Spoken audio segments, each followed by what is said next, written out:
Hey guys, breaking news. I don't know if you heard this news already, but I'm just reporting on it here on the Hub Critic. As again, I like to do the breaking news. I know that probably already news probably erupted, came out, but I'm talking about, of course, the current just releases today. They're calling it Black Friday. WWE posted some pretty harsh releases today, releasing in total, I believe, 8 superstars as we speak. Damien, Sandow, King Barett, Santina Marella, Hornswoggle, Alex Riley, and others. I'll just name them here. The WWE released the statement that follows. WWE has come to terms on the release of WWE superstars Damien Sandow. That's right, Damien Sandow, guys.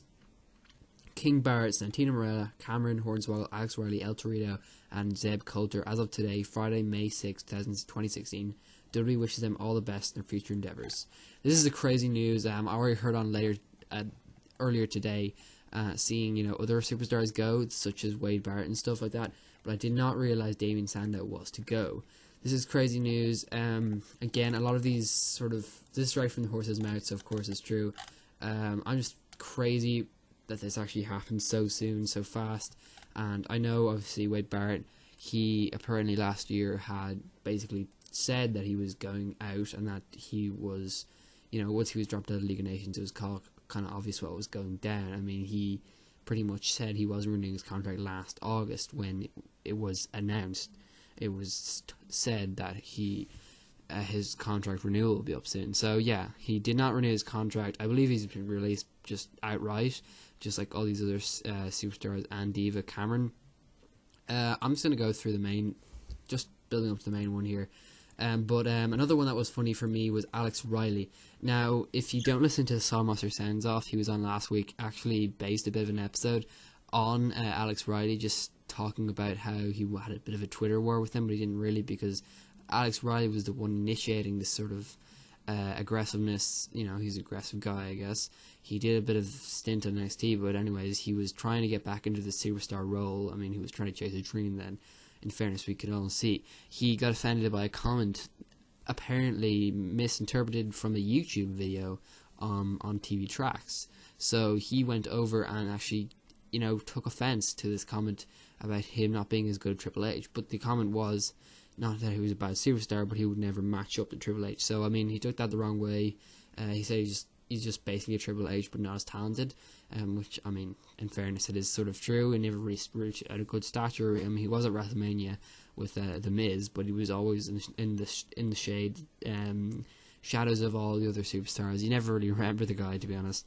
And on NXT, he did a good job, again, admittedly, as a heel announcer, but never really shone out of that. So yeah, that's kind of understandable. Zeb Coulter, he's been floating out for a while, so that's understandable. Man, another real American gimmick that really didn't go anywhere.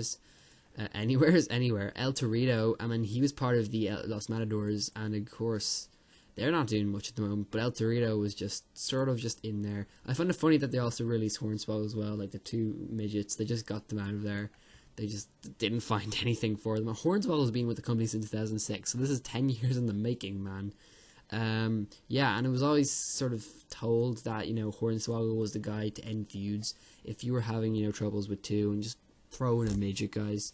Well, not technically a midget, he's a bit of a big midget, but, yeah, midget all the same. Throw him in there and get things finished. Yeah, so, I mean, that's not saying much, is it now? And again, just to comment on that, Alex Riley again, Hornswoggle. Yeah, Hornswoggle leaving.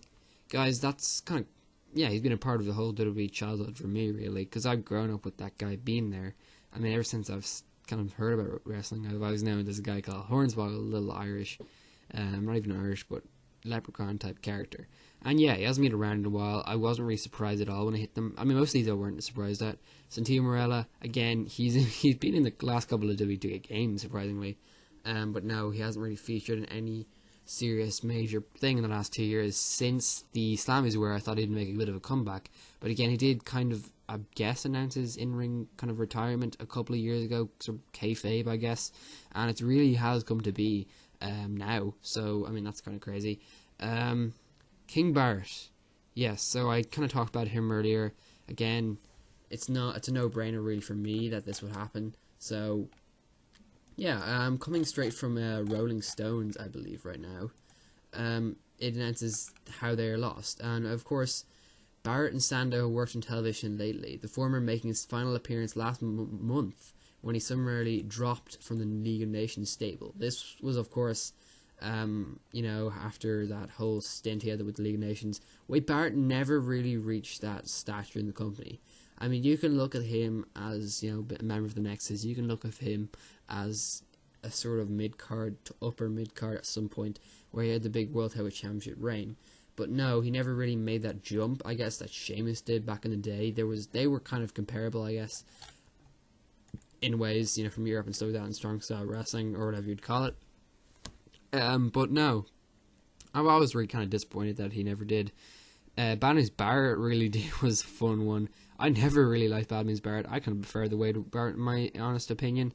No, I don't like the Bad News Barrett thing, but I think they knew they weren't going to go anywhere with that gimmick, so they just pulled off. I just thought it was really annoying, and I guess that did the job. So, I mean, they never really brought it anywhere in big, in my opinion. So, I don't know if I can really state that as a great success. But no, he did take off with that a little bit, and he did have a good run with that. So, I mean, yeah. And since WWE, have to keep, efficient, I can understand that they would get rid of a lot of these. But let's talk about the big one, because Damien Sandow. Now, this is my thing with Damien Sandow. I've always thought, personally, I like the guy. I really did enjoy him as a wrestler, and even, making personal connections to him, just like enjoying his work on a YouTube channel called Up Up Down Down with fellow superstars from the New Day guys, Xavier Woods. He's been doing stuff with them as well, and Biggie Langston occasionally, Kofi Kingston occasionally, and also, some other guys, Mataz and stuff like that. But those guys really, that's like the only thing I've been seeing of him on entertainment-wise lately, and that's on YouTube.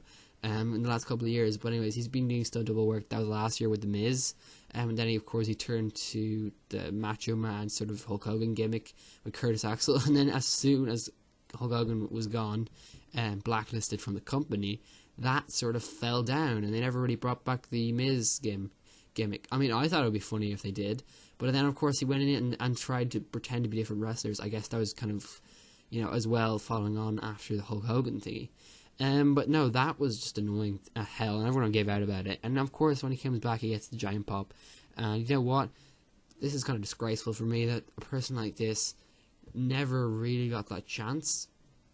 I mean, obviously, he had the Money in the Bank. That was taken off him. He's one of the rare few who didn't get a World Heavyweight Championship from the Money in the Bank. Yeah, that was unfair, where he was just pitted up against John Cena. Because at that time, John Cena had the World Heavyweight Championship. So, yeah, it's kind of unfair in my opinion. Yeah. So, I mean, again, it was sort of seen coming, but for me, this is just a big thing for me. I mean, I personally find it really disappointing that they could never find a position for him. And again, I know that sounds sort of bratty for me to think. There's a lot more going on behind the scenes, but personally, I just find it. Anyways, I might talk about this further in a future podcast, episode 14 of the Hub podcast. A little plug there for that. But interesting. I always thought that this was just a weird thing. Anyways, I'm going to comment on their Facebook post here. From Stu Barrett or Wade Barrett, he says goodbye and then at WWE. I mean, that's kind of a long time coming, so of course he would comment. Hornswoggle saying thank you. Santino Morello with worry. Now, my friends, for the next chapter shall be even greater. It was dream come true. Thank you. And hashtag WWE. So they all had, pretty good send-offs. We've yet to hear from Damien Sandow. And so I don't know what we're going to get from him. But again, also Wade Barrett does have a nice speech at the end here, which I might read at the end. But anyway, guys, it's so weird not to see, but Damien Sandow hasn't posted on his Twitter in 2 days, so I'm going to be checking up on that and maybe do an update video or do it in my podcast, most likely. But yeah, Damien Sandow, wonderful guy in my opinion, just never really made it. I always thought he was entertaining on the mic. Yeah, he was quite alright in the ring. And you know what? Maybe he didn't take the next step with his character. Maybe the WWE were expecting him to do something with that. But you know what? If you expect someone to make mountains out of molehills, then sometimes that just can't happen, I guess. So WWE can't really be too, you know, angry at him, because of course he wasn't given much in the beginning. So I mean, comparing it to someone like Roman Reigns, he was never given it in the first place. So you know, he had to fight his way, and I respect him gratefully for that. And I will always, you know, look up to that guy. So yeah, hopefully just wish them all the best in their future endeavors. And again, another, you know, message there to Damien Sandow. Good luck to you, and yeah, hard luck, man. WWE are a tough place to be. So I'm just gonna comment again. Just a little look back on Sandow. Sandow began working for WWE in 2002. Yes, 2002. He first signed back then. This is coming from Uproxx, by the way, another news outlet for WWE. He first signed with them 14 years ago, beginning as enhancement talent on Sunday Night Heat before joining the developmental territory OVW, or High Vibe Wrestling, and ultimately getting his first TV run as Idol Stevens with K.C. James and Michelle McCool. He was actually first released back in 2007, returning to another developmental territory, FCW, or Florida Championship Wrestling, in 2010. There he became Damien Sandow and re-debuted on SmackDown in 2012. So Damien Sandow is a perfect, confusing example of a great pro wrestler. The character connects and occasionally becomes incredibly popular, as we can see, but never has a happy ending. The intellectual savior of the masses gimmick appealed to a lot of us. Read the internet, as did his Rhodes Scholars tag team with Cody Rhodes. Sandow won Money in the Bank back in 2013, was beaten by John Cena, again I mentioned that, and in 2014 when he became Damien Sandow, the Miz's stunt double, mimicking the Miz, and made one of the best parts of any show he was on. It's sort of like, you know, what New Day are doing now, I guess. So New Day have kind of taken that place on the card, I guess you could say. They've, you know, reached that entertainment level that Damien Sandow and Miz once had, especially going back to their success. And remember those guys, you know, on WrestleMania a couple of years ago, I think. They had a really fun time. And, you know, Damien Sandow even having a chance in that Andre the Giant Battle Royale, I believe, a couple of years, WrestleMania 31, that was a great moment for him. His last great moment, I believe. So yeah, it's just really sad to see him go. We absolutely wish Sandow the best in his future endeavours and hope someone somewhere is smart enough to give him a real endeavour. Here are a few clips to rewatch. So yeah, I'm going to watch this, serenade on this. But again, breaking news, guys, don't make this too long. I mean, again, just commenting on this. Sandow, great, I guess, mic talent especially, had the charisma, worked quite well in the ring, and always fitted in with storyline, never said no. And worked with a lot of these guys, you know, Cody Rhodes, Curtis Axel, and The Miz, and made it work. So, I mean, you know, again, I commented on making mountains out of molehills. He really did do what he needed to do. WWE just did not recognize that. And so, totally, yeah, WWE is an unforgivable business, and yeah, totally, like this, just respect the hell of this guy, even though he had to persevere with that. So, yeah, thank you guys for watching. Make sure to subscribe, obviously, below. Like this video if you enjoy, and support me as well. Comment below any comments you had on this video, on this topic, anything you want to tell me, guys. Make sure to do that below. Share this video around social media outlets, and favorite if you can still do that. I don't know if you had to watch your favorite videos or whatever. Do what you can to support me, guys. See you all next one, and hopefully you enjoyed this one. See you all next time.